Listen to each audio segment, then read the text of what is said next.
Hello and welcome to a new episode of B-Movie Enema the series. I'm your B-Movie proctologist, Jeff Arbuckle. With me as always is my nurse, Nurse Disembody. Say hi to everybody, Nurse. Hi to everybody, Nurse.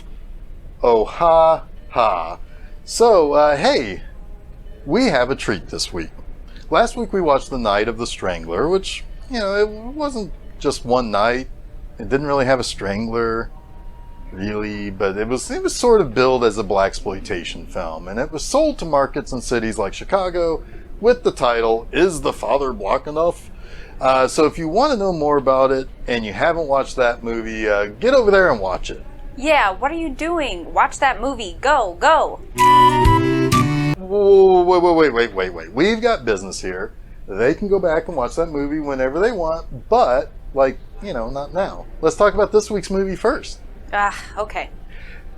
So this week's movie is actually a sequel. In 1972, blaxploitation started to lean in more on the classic monster movie territory, and that began with the immensely popular Blacula. And it was directed by William Crane, who was one of the first black filmmakers that came from a major film school, which was UCLA's film school, rivaled only by its neighbor, USC. And he was the first to really gain commercial success as a black filmmaker.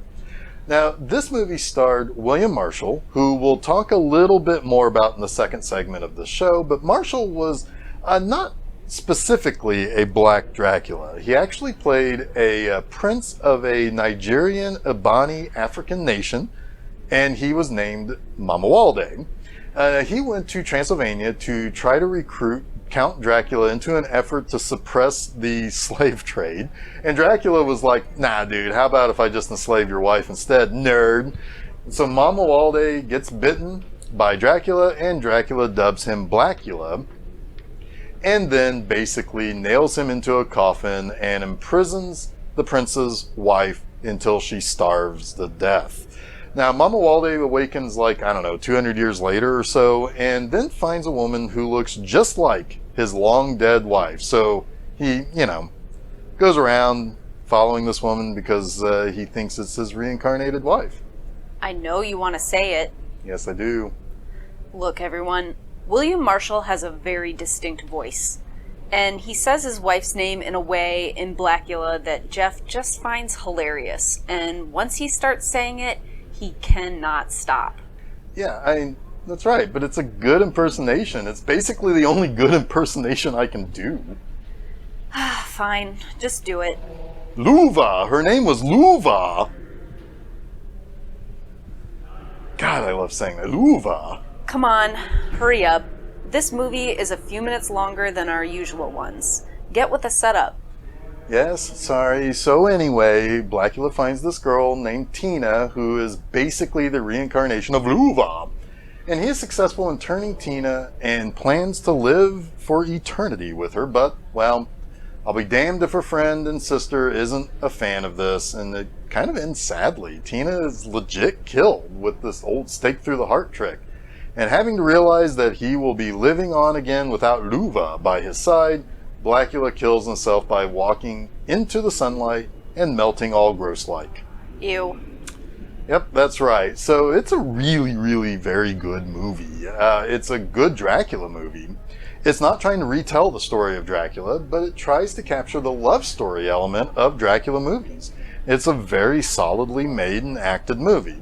And what's interesting is that most people kind of poke fun at the title, but then they watch it thinking that it will be one of those kind of so bad it's good type of movies, but it's a so good it's good movie. Now, Crane would go on to make another blaxploitation monster movie with Dr. Black, Mr. Hyde in 1976, starring Bernie Casey. I don't think it's quite as good as Blacula, but there are some interesting concepts of a black doctor taking a serum that turns him into a crazed man with white skin. And it plays to some race and class themes. It's worthy of breaking apart some of those deeper ideas. And I think the movie is a little cheaper and a little looser in terms of structure, but there's something worth checking out. If nothing else, look up the trailer with the rhyming voiceover. It's pretty fly.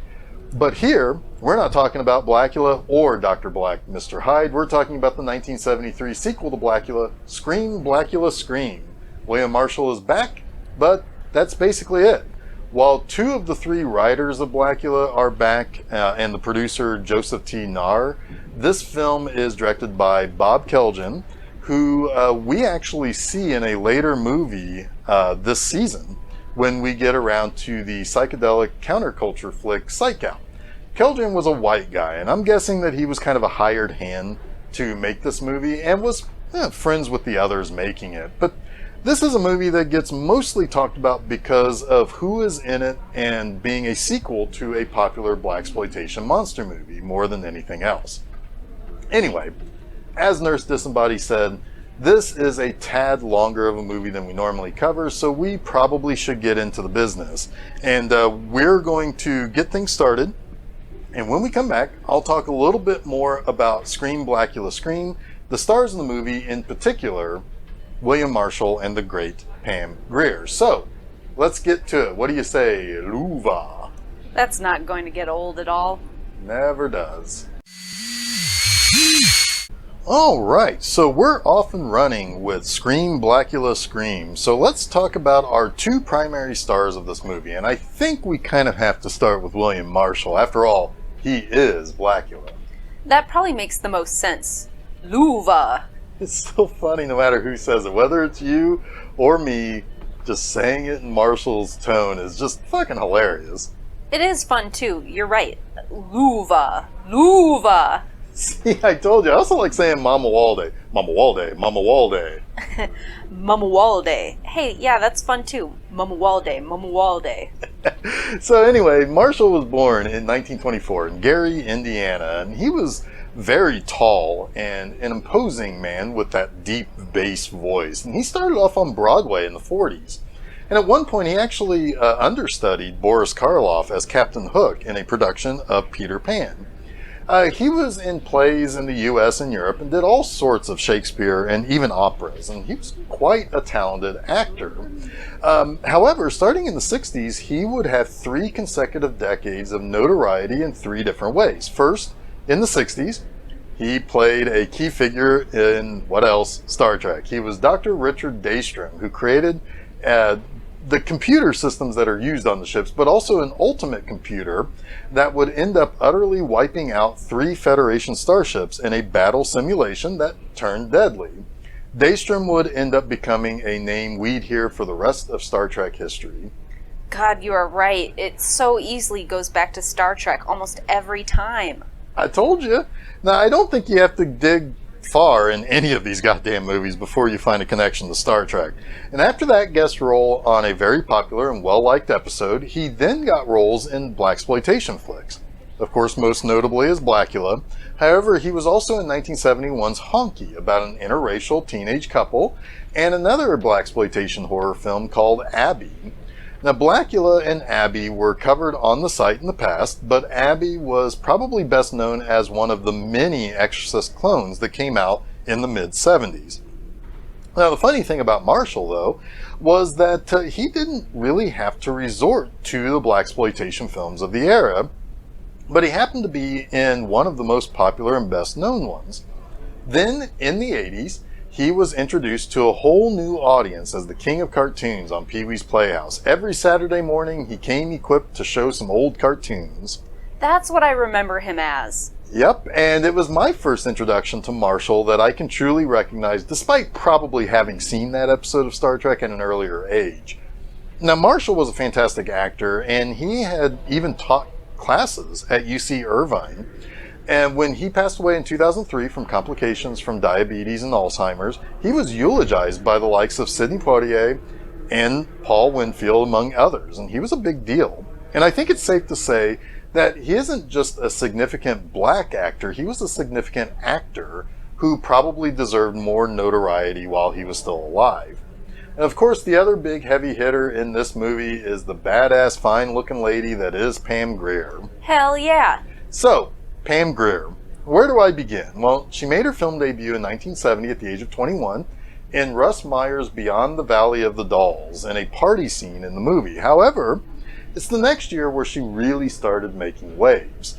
She grew to a particular kind of fame in a particular subset of exploitation films, with The Big Dollhouse and Women in Cages in 1971, 1972's The Big Bird Cage, and 1973's Black Mama, White Mama, and then 1974's The Arena. Greer was kind of the go-to for the tough but sexy black chick in your women in prison flicks. And she was sexy. Yeah, she was. And she was tough. Oh, yeah. And she was willing to take her clothes off for these movies. Nothing? Okay, so yeah. She was the sexy black chick in these women in prison movies. But in 1973, she also started another string of movies that would make her iconic. That was the year she made Coffee, about a vigilante badass. Hell yeah. Who was seeking revenge against a heroin dealer. Then, in 1974, she made Foxy Brown, her most iconic role. By 1975, she completed her Badass Lady Avenger trilogy with Sheba Baby. And I covered that third movie on the website. It's awesome. Now, you'd think that she would go away after a string of movies like that. Nope. Hell, she couldn't even be done in by stage 4 cancer. That's right. She continued to be in movies through the 80s, and probably most notable movie for me was, in that list of movies, was Disney's horror film Something Wicked This Way Comes, which scared me as a 6-year-old child. In 1988, she was given 18 months to live after a stage 4 cervical cancer diagnosis. But what did she do, nurse? She told that cancer to fuck off and went through a rigorous treatment plan and is in remission. Yeah, that's right, she did. And then in 1997, she was in the midst of a third decade of notable movies when Quentin Tarantino made Jackie Brown, a sort of honest modern era homage to some of the funkier action dramas of the blaxploitation era. And she's still making movies and appearing on TV today at the age of 72. A true legend. Shit, yeah. So let's catch everyone up here real quick as we go back into the next segment of this movie. Greer is Lisa, the chosen successor of a dying voodoo queen. The voodoo queen's shitty son, Willis, is pretty upset about this arrangement. Willis resurrects Prince Mamawalde, and the prince bites Willis, turning him into a vampire and under the control of the very instrument of revenge he wanted to control himself. Meanwhile, we've got Lisa's boyfriend, who has an interest in the occult, who has quite a few African relics in his possession that he likes to show off to folks. You know, as you do. It turns out that this boyfriend, Justin, just happens to have some old jewelry once worn by whom?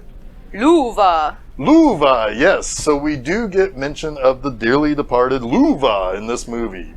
But let's get back to this movie because, hey, Mystery Man has just suddenly learned about Lisa's natural power and he's grown quite interested in that. And we'll come back and talk a little bit more about some of the supporting cast in Scream, Blacula, Scream. So, there are a couple of other folks of note in this movie. Yeah, let's talk about them. So Mamaloa's son, the guy who thinks he should be the successor to the Voodoo Kingdom or whatever, well, he's Big Willis. Now, Willis has a sweet, sweet head of hair. Oh, yes. I wish I had hair like that. Me too. Then I think we could go back to the 70s and be fucking smooth as hell. Anyway, this smooth brother is Richard Lawson. Now, since 2015, Lawson's been married to Tina Knowles. Yep, he is Beyonce's stepdaddy. I guess he put a ring on it? Indeed. However, Lawson was hardly a nobody himself. He was in the army and was a medic, and he fought in Vietnam, but was wounded in action. So when he came home, he got into acting, and his first role, albeit uncredited, was as a gay man targeted for murder in the first Dirty Harry movie. Scream, Blacula, Scream was his first credited role. Later, he appeared in the movies The Main Event and Streets of Fire, but got a lot of recurring roles on TV shows like Chicago Story, Dynasty, All My Children, Kojak, and more. He's probably best known for his role as Ben Taylor in the popular science fiction miniseries V. Looking at his credits, it looks like he was basically in every popular TV show from the 70s through the early 2000s. Yeah, pretty much. So there's another well-known black actor in this film too, Don Mitchell, who plays Justin. At the time that this film was released, Mitchell was well known in the role of Mark Sanger in the Raymond Burr crime drama series Ironside. Mitchell was basically Ironside's assistant and was in pretty much every episode of the series. And while that was pretty much the height of Mitchell's career, he did have a few other bit roles on shows like Wonder Woman, Police Story, and Chips. Next, we have Michael Conrad in this as Lieutenant Dunlap, and he's best known for playing Sergeant Esterhouse for 71 episodes of Hill Street Blues. He originated the role with the show's inception in 1981 and played it until he died in 1983. He won 2 Primetime Emmys for that role. And a couple of other small notables. Willis's friend Lewis, who was attacked by Blacula early after the resurrection, was played by Arnold Williams. Williams had a small role as a taxi driver in Live and Let Die, but also appeared in another blaxploitation classic, Across 110th Street, which the theme song for that was also used as the opening song and essentially the theme song for the credits of Jackie Brown. What a nice little callback. Yeah, it's like Quentin Tarantino saw the future and decided to lay some breadcrumbs for us on this show that he definitely watches every week, religiously. Anyway, as for Lewis's friend Elaine, well, she's played by Barbara Rhodes. Now, Rhodes got herself into several big movies like The Goodbye Girl with Richard Dreyfuss and Harry and Tana with Art Carney. Both of those movies won Oscars for those actors. And she worked rather heavily from the 70s into the 90s and really has a more prolific career than even William Marshall, split between her film and TV credits. And I should mention, as a callback to one of our first season episodes here at B-Movie Enema, that Rhodes was in the Little Person gangster movie that starred Angel Tompkins called Little Cigars. Now that's twice now that movie has crossed my path. I feel like I kind of have to watch it now. What's going on in this movie? Well, Blacula kind of fucks up. He bites a girl at Justin and Lisa's party and gives her just enough life to be able to stumble down the stairs and into the party where they can now see clearly that she's been attacked and has bite marks on her neck. This literally happened just after we found out that Justin is a former cop. So he's got investigative skills. Blacula then immediately kills a couple of pimps. You know, I guess it is true that once you kill, you just cannot stop. Yep, just like potato chips. You can't eat just one. So anyway, there are lots of weirdo murders, and Lisa sits with the body of one of her friends who was killed, and guess what? Her friend decides to get up? That's right. In a really creepy scene, Lisa's friend tries to feed on her after coming back from the dead. But Blacula comes in to save Lisa, which kind of leaves her still quite confused about what she thinks. She's seen him rise from flames, as she said, and her friend is dead, but also not dead, and tried to eat her. And he's mysterious as fuck, so she eventually agrees to go to his home so that he can explain everything, and I'm sure that won't be terrifying and life-changing at all for her. So let's take a bite out of this final act and the exciting conclusion to Scream, Blacula, Scream. And there we have Scream, Blacula, Scream. The film ultimately didn't perform as well as the first. Now, Roger Ebert and Gene Siskel had differing opinions on the film as well. While this was one of their trademark disagreements, it actually came out before their TV career.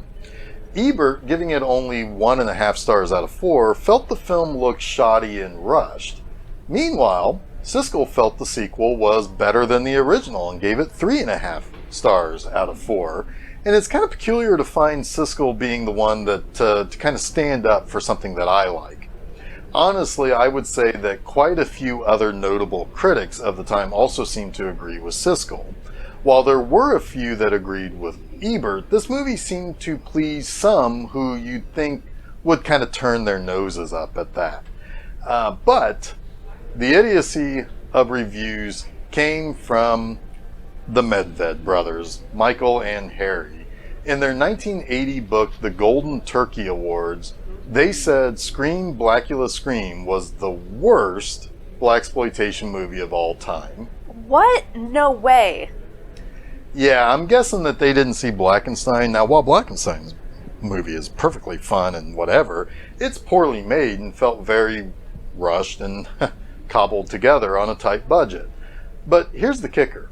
They freely admit that their issue with the movie is more about the late-night Skid Row theater they saw it in than what was actually happening on the screen. That just doesn't seem fair. No, not at all. And now, I'm going to be honest here, I do have some philosophical differences with the Medveds. Michael often appeared on TV to specifically talk about bad movies. And I feel like he's the type of person who takes stock in things that are kind of trendy to punch down at, in similar ways to how, like, the Razzie Awards often reward movies that are more popular to poke fun at than what was truly terribly made movies. Whereas people like Siskel and Ebert and Michael Medved's sneak previews partner in the late 80s, Jeffrey Lyons, they could tell you why they think something is good, bad, funny, unintentionally laughable, etc. Medved always just kind of came off to me as like a gossipy bitch. Whoa there. What? I'm sorry, that's what he always seemed to be to me. You sure it isn't that so-called philosophical differences you talked about? We may never know. Let's talk about other things. Uh-huh. Is Scream Blacula Scream better than the original? For me, I don't really think so. I like the Blacula was a blaxploitation film, yes, but less worried about that than telling a classic monster story. Scream Blacula Scream was just kind of moving on from that and did feel maybe a little bit more geared toward blaxploitation ideas first, like voodoo and that sort of fun stuff first. But I like blaxploitation a lot, and I also like Scream Blacula Scream. I just view the first Blacula as a more mainstream, with its sequel a little bit more in the lane of blaxploitation. A lot of people who do quite like this film and praise its qualities usually point out that Keljan also made the movies Count Yorga Vampire and The Return of Count Yorga. So the vampire genre was not something he was a stranger to. So it's not like he was a complete stranger to anything going on. Keljan only made one more feature film after this. He mostly kept the TV episodes before he died in 1982. Also, according to some sources, Craig T. Nelson was in this movie as Sarge, but I really wasn't able to spot him to where I could recognize him at least. I'm not really sure if he was a cop in the end or at the site of the dead pimps or at the police station. Please let me know where he shows up if you spot him.